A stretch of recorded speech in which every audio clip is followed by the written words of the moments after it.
Welcome, everyone, to the Holstein House podcast. I'm the West Virginia woman, Robin, of RobinHolstein.com and Holstein House, where my guests get a great night's sleep at a fair rate plus breakfast. This is a podcast that looks at society and culture issues affecting families in West Virginia and the United States, from food preparation and storage, gardening, home repairs, current events, and more. We'll go around the table and back in 60 minutes or less. So let's hang out and talk a while.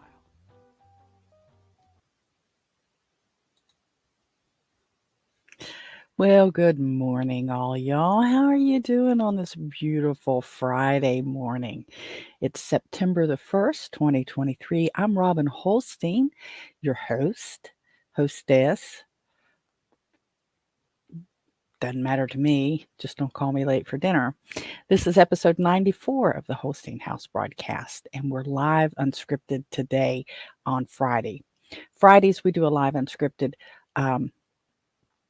It's kind of scripted because if we don't have a lot of interaction, I have some topics to cover, but we will be catching up on the week, the things that have happened this week. I'll answer any questions you might have about hosting a bed and breakfast from your home, or using AirBTC, or even, using AirBTC with offsite accommodations. Like if you have a small camper, a tiny house, or something like that, we can answer questions about that.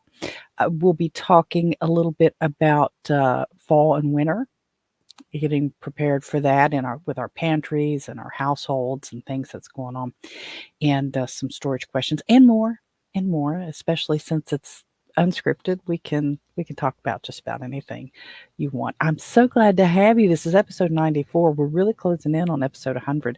I still haven't decided what we're going to do with that yet. So I'd love to hear some of your comments on what we're going to do for our 100th episode. I managed to get Rumble to work today. Last week, I double checked all the settings, but for some reason it just wasn't cooperating with StreamYard. So, hi Hunter, I'm glad to see you.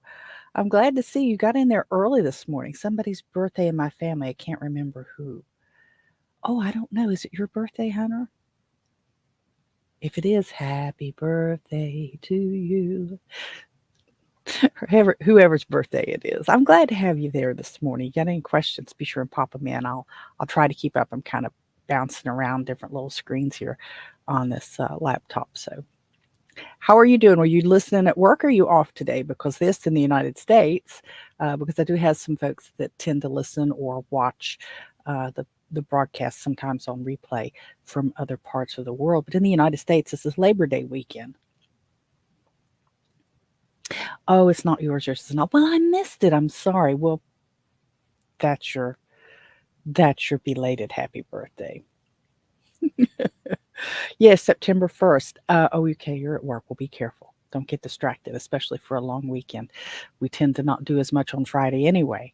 And then on holiday weekends, we tend to not do even half of that. So it's not the weekend yet for you. Well, but it's never the weekend for me, because I'm always doing something, always working on something. But it's Labor Day weekend here in the United States, and it's a workers' holiday. I used to be able to recite the history of it. I kind of lost interest in the history of it a long time ago when it got so commercial. Well, it got commercialized before I lost interest, but it's just become another sales holiday. Monday is Labor Day, and it used to be, back in the day, we used to not start school, elementary and high school, primary schools, until after Labor Day. So you had your long Labor Day weekend, and then you started school. But they don't do that now here where I'm at. They start school in the middle of August. So they've been back. Well, they started on a Friday. I mean, a Friday. So dumb. But they've been in school. I think this finishes up their second full week for the kids in school. But, times change. We have to change with them to a degree. And then in other areas, we don't have to change with them. And that's one of the areas that I struggle. Well, I don't struggle with, that I struggle against, is because I'm very traditional about a lot of things. And in some areas I'm not, but a lot of things I'm very traditional. And I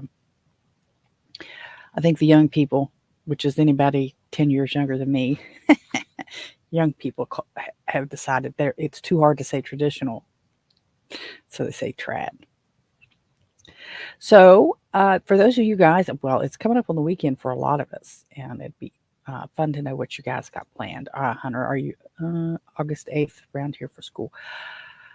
Let me think. No, it was August the 18th was a Friday. That was the first day of school for them, and then they had all of last week and all this week back, which is just dumb because then they have issues with the air conditioning. They can't get the schools cooled down. These high dollar modern schools, and the air conditioning systems are too weak to keep up with stuff. And then you've got, I mean, they might as well go for year-round school. We have a pilot school where they go year-round, and year-round constitutes like 3 months on and 2 weeks off or something like that. But it's been a pilot school, wow, since my kids were young. My son is coming up on 40 before long, and I mean, when he was born in 86, and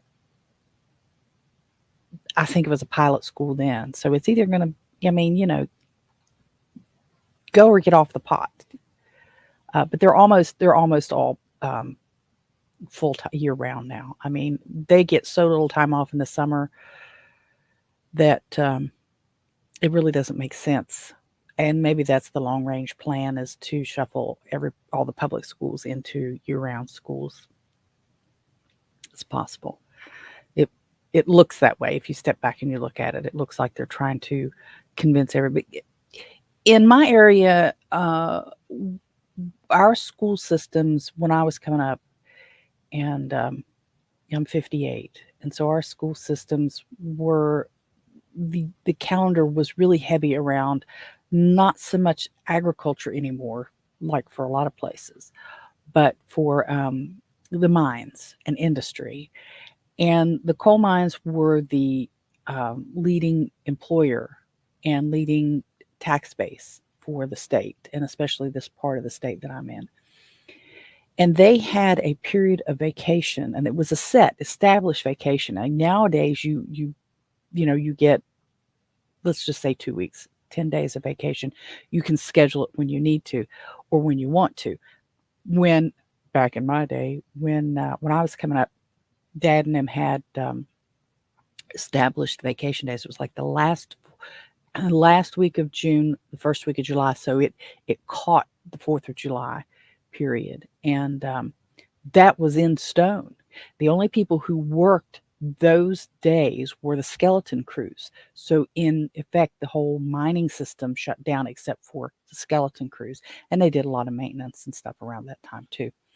And then the skeleton crew got their vacation after that. I think it was after.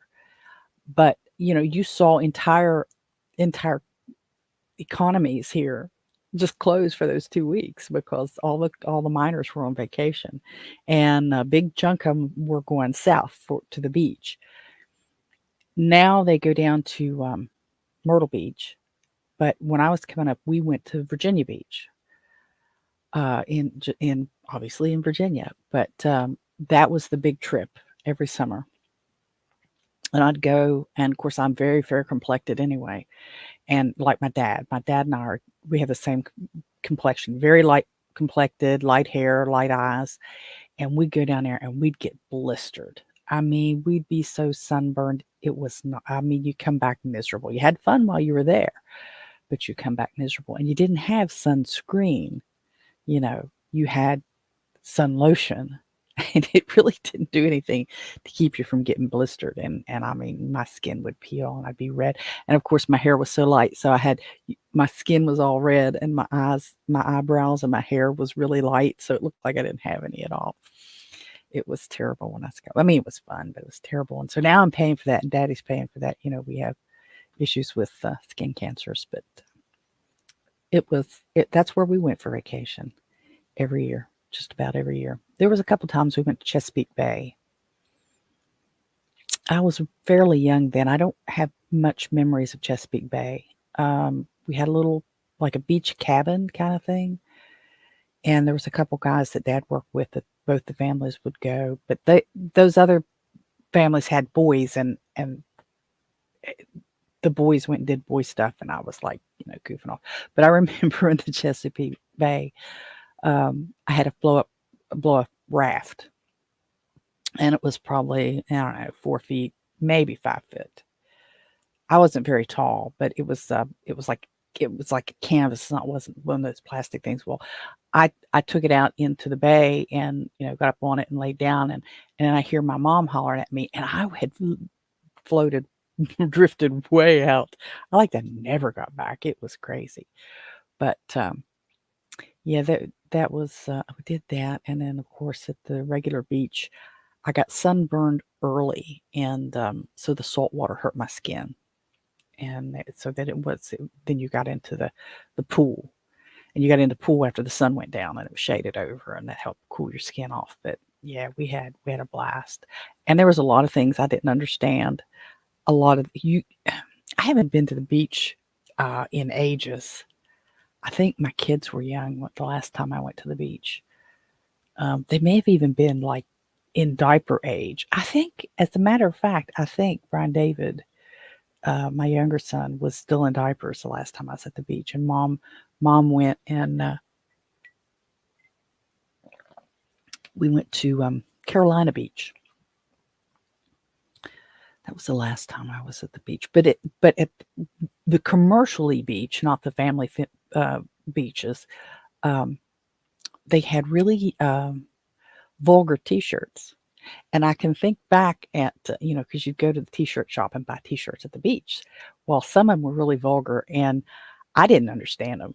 I mean, I was young, middle elementary school, and I can think back and remember what was on some of those shirts.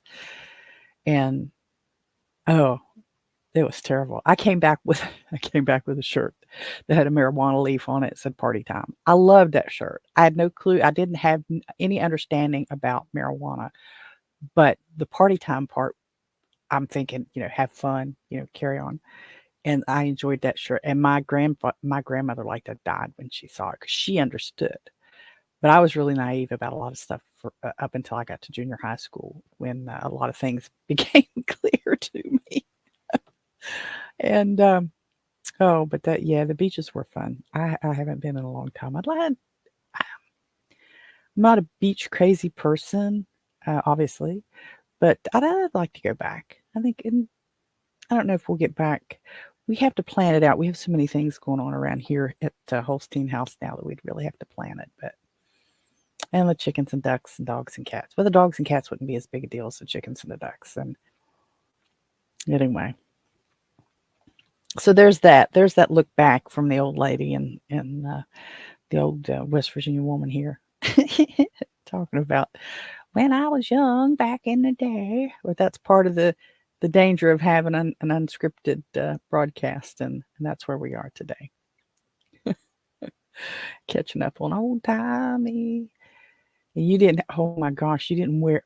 I mean, a bikini was very modest compared to what they wear today. I mean, it's just crazy. Well, we didn't have any big plans for Labor Day weekend. Oh, that's where I was going. I was talking about Labor Day and a little bit of the history. But generally the history was a day. I mean, it's based in socialism. You can love or you can hate unions, but unions are based on socialism. And that's just the fact. We all, they want the same for everybody. They want everybody treated the same, treated well. I know I'm not saying that they're necessarily treating people bad, but that's, workers unions, workers unite, workers do this, that, and the other. Midriff showing scandalous. Oh yes. Well, today, Hunter, they show more than midriff. I mean, you could compare the swimsuits that I wore when I was a teenager to the stuff that they wore in the 1920s, where if you showed your ankles, it was scandalous. Yeah, it's true, because the bikinis that they were wearing when I was coming up, and I had the figure for them. I don't have the figure for them anymore. Um, they they covered quite a bit. I mean, you saw your belly button, yeah, but you didn't see your butt crack, man. You didn't have the little thongy thing going on, and just barely enough fabric to hide the important parts. I mean, it you saw stomach and you saw legs and you saw back and all that stuff, but you didn't see all that extra part. But yeah, no, I couldn't pull it off today. You wouldn't even know in today's world if I had a bikini on. You wouldn't even know, because I don't have the shape for it anymore. I'm a how did they used to say that, a full figured woman? There was oh my gosh, this is terrible. There was a commercial when I was young. Um, it was a girdle commercial, and back in the day, you know, you didn't see a lot of these commercials that were aimed to women in the evenings. Not during a family hour. You saw underwear commercials, you saw hygiene commercials, you saw certain foods, and things like that during the day. Because for the most part, when I was growing up, moms were still at home during the day, not working. I mean, women were working, but it was still more women at home than in the workforce. And so, you had the lady, for a lot of you guys, it's going to be your grandma or your great grandmas watching their soaps, their soap operas, or their stories. My grandmother and her sisters said their stories. But they were television programs aimed at the housewife, and all of the soap, laundry detergents, and fabric softeners, and ladies' things advertised heavily during those periods of times. Well, there's a company that makes women's underclothes, bras, and things called Playtex, and they would advertise girdles. And this one commercial had this lady pop up, and she was, I mean, for the time, she was an older lady, probably in her late 40s, early 50s, says, "I have a better half and a worse half." And the worse half was, from her waist down, and it was a girdle commercial. And I don't know why that sticks with me, but I had a better half and a worse half. But it just, I have that as well. I have that as well in my old age. Better half and worse half. But oh my gosh, that's just crazy to even remember those things, and put them out for the world to see, because who knows who might trip and see this. There probably won't be anybody, but there'll be a few. But yeah, it was a whole different world, man, back then. And yeah, and as much as I don't want to go back, sometimes I think we really should. Sometimes I think there's a lot to be said for modesty. There's a lot to be said for manners. I think a big chunk of the issues that we have society-wise, especially in the United States, and I can't speak for the world, or because I'm not out there that in the world like that, but I think if we would get back to having manners, just being polite to each other. Um, there's so much anger and irritation, and if somebody opens a door, automatically people, "Oh, you think I can't open my own door?" Yeah, I think it's not that you can't. It's just a nice thing to do. Let's let's crusade to bring back manners and bring back politeness. And if women want to do traditional men's work, fine, let them. If men want to do traditional women's work, fine, let them. Can't we all just get along? Oh, but yeah, I think I really do. I think there's a lot to be said for just having manners, and we should work a little harder to do that. I think that would be good. Well, the contractors aren't working at all. They haven't worked at all this week. We had some of you guys know we had, I think they were calling it a microburst in part of my community here in Kanawha County, West Virginia.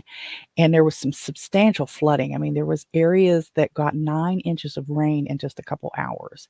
And we're talking, ridge tops draining down into creeks, draining down into the hollows and blowing places out. And there's still a lot of flood recovery and stuff going on right now in some of those areas. I had a lot of water in the basement. And I say a lot, meaning, you shouldn't really have any at all. And I'm noticing I can smell that I didn't get all of the everything cleaned up, and I'm going to have to spend some time this weekend trying to figure out what I missed, because something's damp. Something's still damp, and that damp basement, you just can smell it. I don't know if it's mildew or mold or both or what, but you can smell it. It's not real strong, but it's enough to let me know that it's there. So I'm going to have to do some hardcore cleaning down here this evening. We do have guests coming this afternoon. I'm going to kind of ramble just a minute while I think this through. We have guests coming this afternoon. They'll be here for a fortnight. They'll be here tonight, Saturday, Sunday, and leave on Monday. And then Dad has his heart cath on Tuesday, so we'll be doing I'll be doing some kind of pre-recording thing here in the next few days to put that up on Tuesday. I have to have him at the hospital to get in and all the things that they have to do by 10 o'clock. So normally I would have the show at 10, but I'll have to go over and get him. He's not wheelchair bound, but he can't walk far with his back. So we'll be taking him. I'll have to load the wheelchair and get him in and get him out and get him parked and all that stuff. So it's going to be a long day Tuesday. I want to do one for Labor Day as well. I'm so scattered right now that I can't really plan in advance very well because there's so much going on, and I hate that, because I would have liked to have had a special something already in the can for Labor Day and then had it automatically going up. But I might still be able to do that. I mean, in theory, I have plenty of time, but in practicality, I probably don't. But so the contractors haven't worked, and I suspect it's because of the flooding. A lot of it was the weather because of the storm. So we here at my place, we got about 6 inches between 5:30 and 7 on Monday morning. And I'm gauging that time. I wasn't stopwatching it or anything, but from the time I realized, wait a minute, this is more than just a downpour. This is bad. And I come down in the basement and found it to the time I cleaned it out, or it got to where I could manage it. It was a couple hours, about all it was. So, and then the sirens was going, oh, it was just terrible. It really was terrible. One of the ladies up the street from me, her basement is still full of water, and she's up in her mid 80s, and she has a few people to help her out. But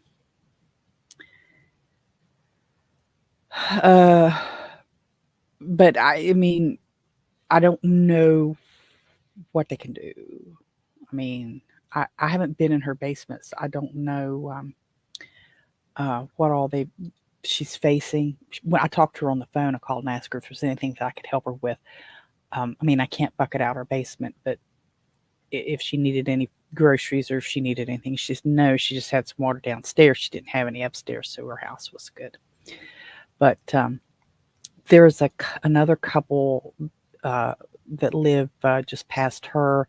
They have a ton of stuff out on the street because it's just why do I have both of those open? It's they have their basement floods all the time. Their basement is like just a few feet or yards away from a creek, and that creek, it backs up all the time. So I didn't see how they could have had the amount of stuff they have out on the curb. I couldn't figure how they got all of that wet, but I mean, it could have been stuff in the basement, and now they're just taking advantage of the fact that there's supposed to be a company come around and clean it up on behalf of the county.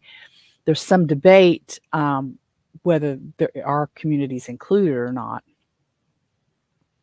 I don't know. I don't know why they wouldn't be, but unless they didn't get enough notification that there were people here that were flooded. So we're just a tiny little town, and it would have just been a handful of little houses. Well, I mean, mine's one, but I'm not going to be asking anybody to haul my stuff off. I'll haul it off myself. Let's see. Sorry about that noise. I was trying to see if anybody had commented on our community Facebook page about the cleanup. If they were going to be able to get things cleaned up or not. But I don't see any comments this morning. The last thing I saw was last night. And the answer at that point was, we don't think they're coming to pick our stuff up. We don't know for sure. Oh, let's see.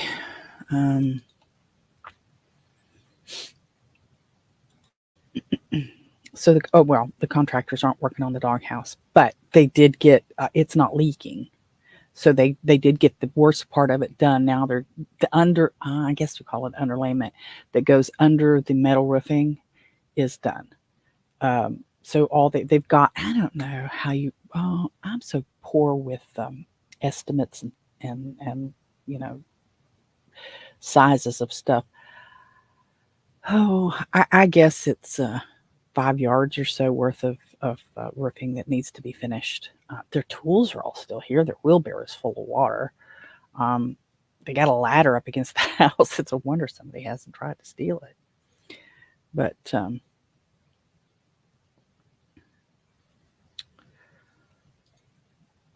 it's still there. All their equipment's still there, so I know they'll be back. It's not a big deal there. I had the dehydrating workshop at the church the other day, and that went fairly well. We had a few people show up, not very many. It wasn't as well advertised as some of the other ones, and that's my fault because I just missed some deadlines on a couple things. In order to get things in one particular paper, a local insert, you have to have it in like a week and 4 days or something before the event. So, and I missed some of that. It's just I have too much going on, and but it did go well overall. I was able to show some folks and help them understand some basic introductory steps and how to get started trying to dehydrate food and see if you're going to like it. I showed them how to use your oven to start before you start buying dehydrators, and we talked about dehydrators and stuff, just all that kind of generic things. And I took quite a few things. I took some marshmallows with me. I took some tomatoes, both sandwich tomatoes and cherry tomatoes. I took some fruit leather that I made from applesauce, and I took some peas and carrots. I think I showed you those the other day in the jar. I didn't bring it back downstairs. What else did I take? I took a couple other things. Oh, some pineapple. I freeze dried. I don't have a freeze dryer. I have a dehydrator. I dehydrated some some store-bought canned pineapple to show that you can do that. Now, why you would want to would be to snack on, to put in trail mix or something like that. And you can, use it from the can. You don't have to have it fresh. You can, and that was kind of what I was trying to show them. And one of the ladies said, "Do you not throw away anything?" And I asked her, I said, "What do you mean?" And she said, "All of these classes or workshops that you've given here," she says, "like you never throw anything away. You've got milk, and you use the milk to make the yogurt. You make yogurt. You take the yogurt. You make your cream cheese, and then over here you're dehydrating, and over here you're doing this other stuff." And I'm like, I do throw things away. I try not to, but there are multiple things that you can do, but it takes time, and you have to plan. So if you want to learn to do some of these very basic food preparation and storage things, you have to have a little bit of a plan. I'm kind of out of sorts with planning right now. I have just been hit from all directions with so many different things. But you can take, you buy a half a gallon of milk.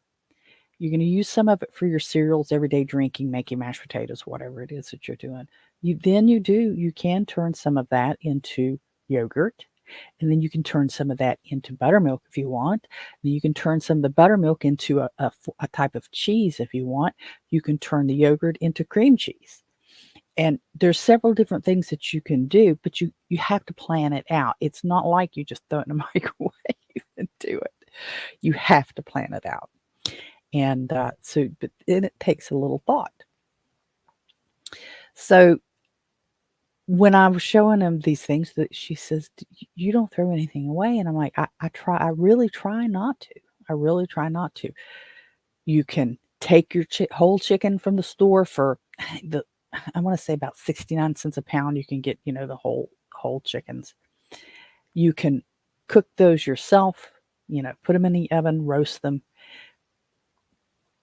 eat from that, take what you don't eat, take it off the bone, make some pot pie, make some chicken and dumpling, take the bones, make, chicken stock. Yeah, I mean, there's just, and then feed the rest of it to the animals. There's so much that you can do with your food but you have to want to try to do it. You have to want to try to do it. And if there's something that you think, well, hey, can I do this? Ask me. I'll tell you, or I'll tell you I don't know. So, one of the things that I talked about the other day was preparing your pantry. And as our gardens enter their final weeks of production, and actually my tomatoes have almost stopped blooming. Now the strawberries in the hanging baskets on the front porch are kind of having a revival because it's a little cooler. They're not so stressed. And they're kind of, I've gotten several little strawberries. I'm not getting big batches, and it was never the plan to get big batches off of those. But I'm still getting several little strawberries a day off of those. But the gardens are entering their final weeks for productions, and we want to stop and take. And I mentioned last week, inventory of our pantries. And you can have a gigantic pantry, or you can have a little tiny pantry. It doesn't matter. The point is to be doing some things and keeping some things stocked up for yourself, because I'm telling you, we're going to enter another hard period of time. And it's just going to be another hard period of time. And I really feel like this is going to be an ongoing theme for the foreseeable future, an ongoing pattern that as the cooler weather sets in and the kids are going back to school, and we talked about this last week, and we've always had these viruses that pop up when the kids go back to school, and when we start being in closer contact in houses and work and stuff without so much fresh air. But there are groups that now have, there's a phrase called weaponized. People like to use the phrase weaponized. So there's groups that have weaponized the winter season and the fall season and the colds and the flu that goes around. And we're going to see more and more of this, I believe, until enough people stand up and say, we're sick and tired of this. Just leave us alone. And even at that, I don't know that it's really going to stop. But it's time. Now is the best time. You don't want to wait until the weather gets bad. But now is the best time to stop this long weekend. Yeah, a lot of us are going to have fun and, enjoy some parades, enjoy some picnics, go out on the lake for the last time or whatever, go fishing for the last time in the season. But really, it's a good time to stop and look at what all things that you have. Think, okay, we're getting ready to come up on, and I'll just use the number 6 months. It varies, obviously, from place to place, but let's say 6 months of difficult weather, whether it's going to be cold, rainy, muddy, snowy, whatever. Do I have enough things to get me through 6 months worth of bad weather? No. Do I have 4 months worth? No. Do I have 3 months worth? Maybe. Do I have enough to get by for 2 months if things get, not necessarily every day back to back, but 2 months worth of bad weather? Start where you are. Take take an assessment of where you are right now. What do I have? If I couldn't go to the store for the next 2 weeks, do I have enough groceries here and things that I could mix together that I could feed myself for 2 weeks? And go and just start there, or even 1 week if you're really just really getting started. It's okay. It doesn't matter. Just start now and take an assessment of all the things you have. I, for instance, have a lot of things that I haven't used. We talked about this last week. I have a lot of stupid salad dressing. Why do I have so much salad dressing? Because we went through a period of time where we ate a bunch of salad. And I would buy the salad dressing on sale and with coupons and different things like that. And so I stocked up on salad dressings. We don't eat salads that much anymore. He eats a lot of vegetable trays at lunch, but he doesn't use a lot of salad dressing with them. I don't eat a lot of lettuces. I need to improve on that. And I do need to sit down and work on that. But I have all these salad dressings that are going bad. I need to clean those out of the way, out of my pantry to make room for other things. I'm a Thrive Life consultant. Now, Thrive Life is a freeze-dried company. It does freeze-dried foods. I don't think I've made a dime as a consultant because I just don't have time to promote it the way I should. But I'm not going to buy a freeze dryer. That thing takes, I don't have anything against people who do have them. Knock yourself out. I don't have time to fool with a freeze dryer. I don't have space to fool with a freeze dryer, and I don't want to put the energy into paying the bill for the electricity to run the freeze dryer. I can buy freeze-dried food. It's a better deal for me because I don't have time to do all that other stuff. Now, what I do need to do is I need to practice using those freeze-dried foods. I have a bunch of them. I haven't practiced using them. So I need to take time to use them so I get used to using them. So I have some basic recipes that I can fall back on in difficult situations. I have a lot of home canned meats. They're fine, but I have a lot of them. I have meats in the freezer that I need to can up because they're starting to age where freezer burn may be a concern. And while freezer burn won't make you sick, it doesn't taste very good. So I have all of these things that I need to be thinking through, things that I need to get out of my pantry, things that I need to get into my pantry, things that I need to look at and decide, do I need to restock in the pantry? So this is a good time to do that. We're coming to, especially if you're a home canner, if you're into freezing foods, you can blanch and freeze vegetables just almost as easily as you can home can them. If you're into dehydrating, start working on filling up your jars with dehydrated food. Dehydrated food is much lighter. It stabilizes the nutritional content. You can take and clear out your freezers and dehydrate your vegetables, put them in your jars and put them on the shelves, and they're shelf stable for ages, and you don't have to worry about the electric going off. I need to practice on setting up alternative methods of cooking. So if the electric goes off, I do have a gas cook stove.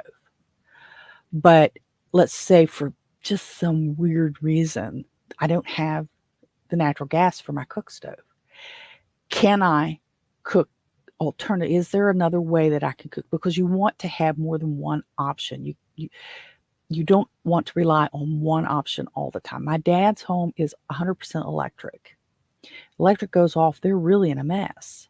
Now, he does have a small propane, little buddy, my buddy, kind of little propane heater thing. I don't think it's enough to even heat water on. I don't think it gets that warm. Of course, he can come over here, but if you're living in a 100% electric home, then you need to have some alternatives designed and alternatives planned, and you need to practice with those. Maybe I should do a couple videos. I have a list of potential videos as long as my arm, and that I just haven't had time to do. I'm going to have to do that. I'm going to have to do that and share that with you guys.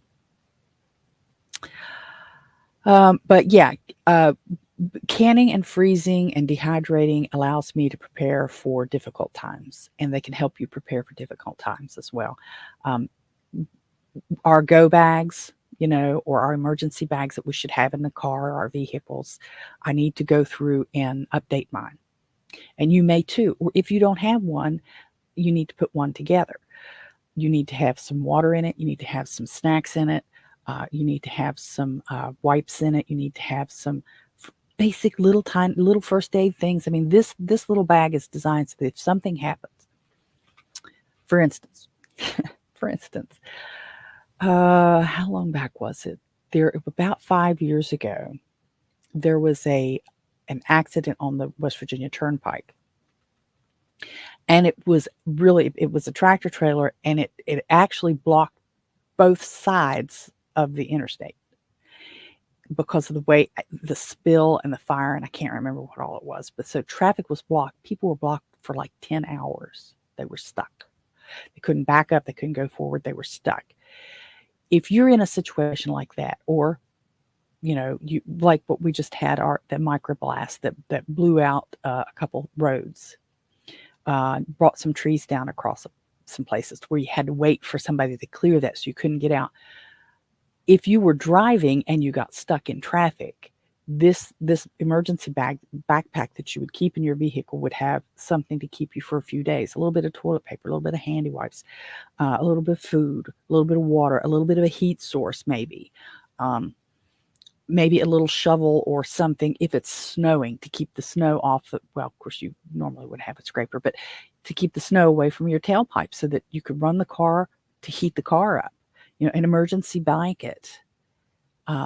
Some people say keep different shoes in your bag so that, if you have to get out and walk a long way. These are things that we should be thinking about now, because whereas if I got stuck in Charleston through the summer, I could have walked home, no big deal. If I get stuck in Charleston in the winter, walking 15 miles home in the snow is going to probably be a problem. So these are some things we need to think of.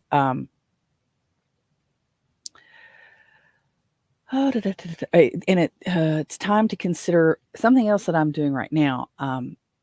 In an attempt to declutter, I am a clutter queen in a lot of ways. If you could see where I'm sitting now, well, just these are books and things I'm studying, but trying to declutter. Now is a good time of the year to do that, because we're changing seasons, we're changing clothing, we're moving away from the tank top. Well, here where I'm at in the United States, we're just going to start moving away from the tank tops to the sleeved shirts, and then eventually to the winter clothes and things like that. Now is a good time to go, as you go through your laundry.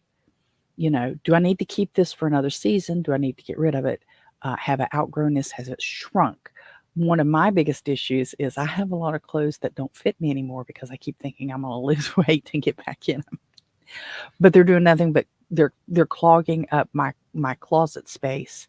They're creating frustration for me because, yes, I want to get my weight down, but by the amount of time it's going to take me to get my weight down, unless I have stomach surgery of some sort like that, is going to be a long time. And I need to clear this space out because it's frustrating to me. So I'm moving those things into boxes to take to the Salvation Army and to the Mountain Mission and stuff, so that someone else can have those clothes. And the change of the seasons is a good time to do that. You don't want to then go back and fill them back up with other clothes, but it's a good time to clear your closets. Guys, it's a good time to get rid of those underpants that have holes in them that you just love so much. Just, put them out in the rag pile. or tell the significant other, whoever does your laundry, when these come out of the wash, put them over there in the trash, or put them over there in the rag bag. I've done that so many times. We have socks just drive me crazy because it's like you buy a bag of socks, and in 3 or 4 months, the toes, you've worn holes in the toes. The rest of the sock is fine, but the toes are bad. Now, in theory, I could darn those and fix them. In practice, it just tears through because the socks aren't designed today to be fixed. And besides, you end up with that little odd kind of string because you don't have the same kind of yarn that the sock was made of, and it just causes you trouble. But it's time to swap out those things. Bed linens and things. One thing I keep, now I don't always keep the fitted sheet because a lot of times the elastic on my fitted sheets will go bad, so I get rid of those. But I'll keep the top sheet as additional fabrics, and I do have them in a bag, a special bag for that, because a lot of times those top sheets are fine for other projects. You could use them for the backs of a quilt. If you're into quilting, you could do that. You could actually use them if you needed to make other clothes with. It's perfectly fine fabric, and usually has a decent little pattern on it. You want to have emergency blankets anyway. So blankets and sheets and things like that I tend to keep for other projects. I also keep, one of the things I also keep, which is probably a sign that I need to address that in more than one way, are my shower curtains. When the shower curtains get to where they are kind of icky looking, especially because we host out of our home. We host people through Airbnb and direct booking out of our home. And when the shower curtains get kind of ratty looking, I keep those to put out, like if you're in the car, you have to get up underneath the car, or to cover things in the garden for frost, to cover things for frost. If you have an odd little early frost or a late frost that can affect your garden, I keep them for those. There's a lot. Again, my friend said, "Do you throw anything away?" Yeah, I do. But and then I've got all these jars from pickles or peanut butter or things that I've bought that I don't want to throw the jars away. So I'll put my dehydrated foods in those jars so that my mason jars are used for home canning. It's just it's a challenge around here from time to time. Oh, the ducklings have reached the point where I have to make a decision. I've got 3 drake and I've got 4 hen. Ideally, you have 4 or 5 hen to a drake. The youngins are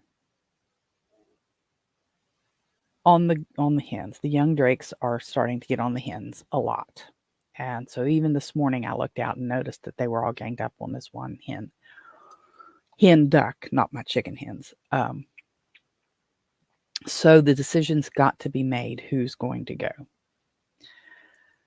Do I take out the daddy drake, who has proven he doesn't shoot blanks? Or do I take out the 2 young drakes, who knows if they shoot blanks or not? They're younger. They'll live longer probably. But he's proven he's a proven daddy. I did use Nostr and put the question out to Jack Spirko, because Jack Spirko is I think he calls himself a redneck hippie duck farmer. And I did put that question out there and tagged him in it, and I'm hoping to get a response from him. What does he think? I'd like to know, if you guys have any experience with ducks, I'd like to kind of get your feeling too. I don't want to necessarily not have a drake. I could take all 3 of them out. But it was quite the experience to see her hatch those eggs, see her set on those eggs and see how she handled them all. I mean, because most people get eggs from some other place and they put them in an incubator and then they hatch them. It was really, really nice for me to go out every day. Of course, she was screaming at me all the time. I opened up the coop and telling everybody good morning, flipping over the litter in the bottom of the coop and checking on everybody, and she's hissing and carrying on at me, but knowing that there was all these little eggs under her, that she was actually hatching them herself. That was really a treat for me this summer. Well, actually, it was last spring, But anyway, so I enjoyed that, and I would like to try it again. I would like to let her, if she would do it in the coop again. Now, the next time she tried to hatch eggs, she was trying to hatch them out in the hostas. I wouldn't have a problem, except we have raccoon and possum and stuff, and actually some fox in the general area that I can't protect her from out there. So that was not going to work. And when I moved the nest, she didn't like it. She didn't go back to them, so all those poor little eggs died. But I just kind of need to know what people. I mean, I'm going to have to do this soon, as in the next few weeks, if not the next few days, and take those out. Now, I kind of want to let Daddy Duck be Daddy Duck. He's a grumpy old man. He is, but I know,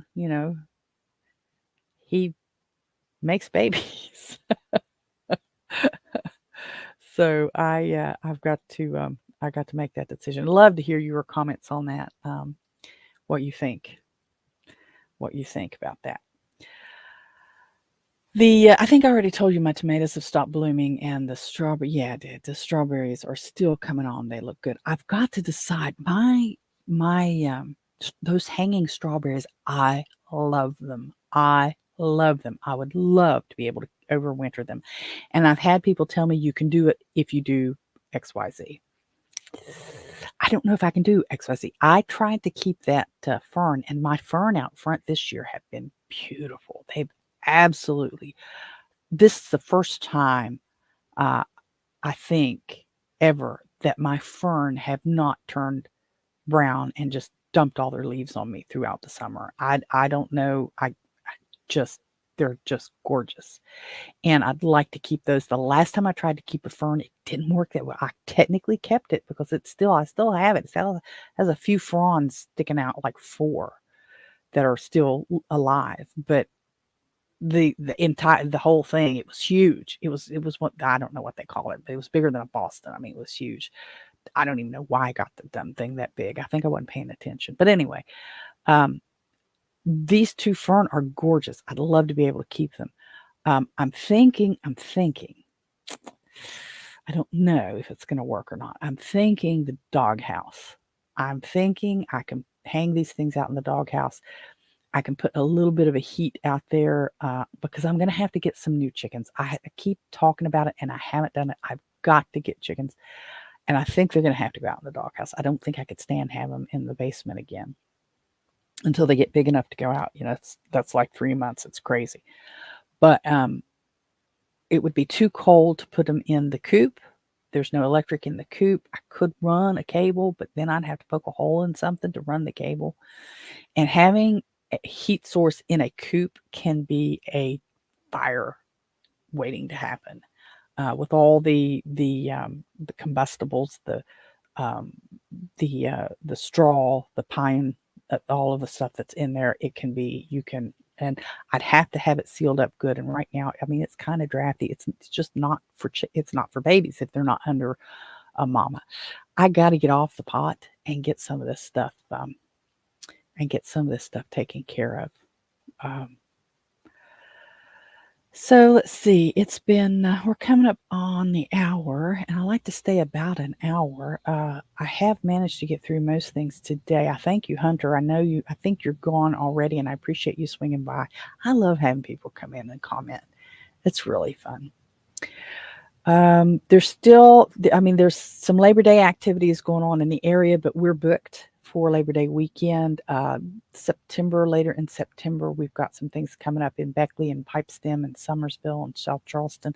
The Mound Art and Crafts Festival is starts on the 9th of September. That's next Saturday, a week from tomorrow. That's always fun. The Winfield Putnam County Homecoming is coming up down there. Cedar Grove Fall Festival is October the 7th. Now, of course, that's a month away, but Cedar Grove's not far from me. It's about 8 miles east of me, and the Fall Festival is going to be fun. Let me think. Make sure that you are checking if you didn't change your air conditioning filters or your HVAC filters, get on that. Get that done before the weather turns. You want to make sure you have that about every 3 months. Check batteries in all of your fire alarms and stuff. Make sure. And if you don't have a CO2 or a CO monitor, a little carbon monoxide monitor, you can get those that you just plug into an outlet. Carbon monoxide is a heavy gas, so you want that closer to the floor. You don't want it up like a smoke detector. You want it down. So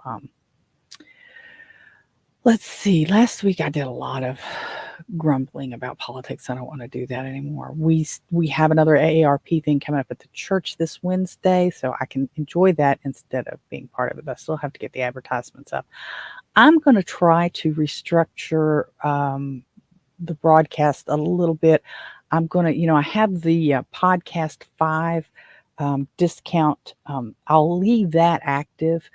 But I'm thinking I'm going to move that to broadcast or something like that, so that it's more relevant to both the YouTube video and the podcast. I have a couple of outlines for a revised show format,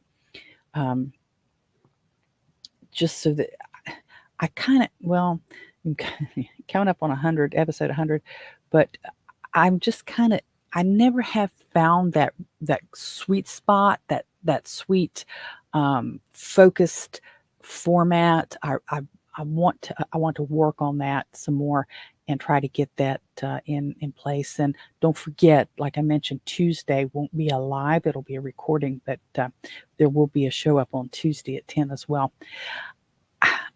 I'm thinking around categories like, around the Holstein House, which would be the general stuff that I usually talk about, projects that we're working on, the doghouse and how it's coming along, Ramsey House basement, all those things in that block. Talk about the garden when it's relevant. I also want to plan for next year's yard. And I say yard because I don't just want my container garden. I want to have a like not a food forest, because I don't want a forest, but I want more food options than just ornamentals, than just, I love rose bushes. A rose bush would be nice. My rose bushes are gone. The ones that were here have died out. I love the idea of those, but ornamental trees are gorgeous and they provide shade, but I want some fruit trees. So I need to plan where I'm going to put those fruit trees. So I kind of don't want to call it permaculture, but I guess it's still kind of permaculture. And I'd like to be able to create something that my guests can enjoy, right? In theory, they could go out and pick tomatoes. The strawberries on the porch, they can pick if they like, but there's not really an interactive. They don't really get to go out and collect eggs. Eggs they're not miraculously there every morning. They come at different times of the day. But some things like that, and I'd love to have your input on that, and what ideas you might have. When I cull C-U-L-L, the ducks, do you want to see some of that? Do you want some still shots of, here's this duck and now it doesn't have a head, and here's the feathers, and do you want to see that? I don't know that I can stream all of it, but I can show you, selected pictures that aren't too gory, maybe from that. The chickens that, I'll have to be getting, like I said, I'll have to get some chicks. I may end up having to put them here in the basement again. I just hate it. They're so dusty. I can get to them easily. I can monitor the temperature a lot easier. It does kind of work out better, but it's just a nightmare. I may do that instead. I don't know. I'm kind of rambling, and I appreciate you listening to me ramble like that. We are coming up on the hour now, and so I'm going to call it. And I really appreciate you hanging out with me, and I'd love you to leave a comment or two, and just tell me what you think, some ideas that you may have, and join in a little bit. I'd love to hear from you. So, like I said, I'm going to call it. We're right at the hour now, and we'll see you again on Tuesday. Bye-bye.